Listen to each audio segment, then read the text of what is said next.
I never had an expectation that it was just going to come to me. And I don't now. Like nothing is taken for granted ever.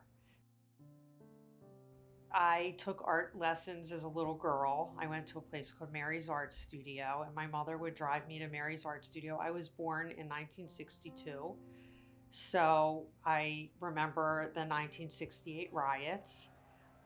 That informed every part of my being, as far as wanting the world to be good and right.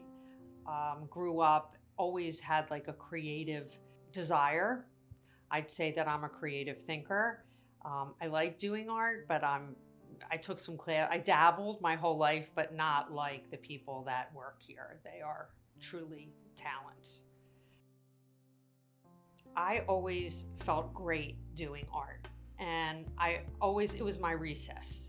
Just like so many of my students, I had to find a way to kind of escape from my reality, and art was that for me.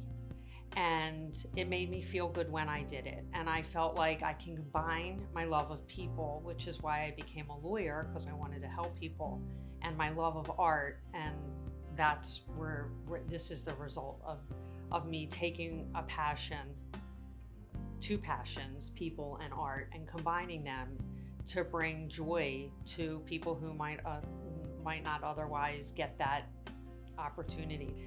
You know, while some people loved running track, I loved designing murals or painting or crafting, all of that. I thought when I started this organization that I really knew my city. I thought my father was a tailor in West Baltimore. His father was a tailor in West Baltimore.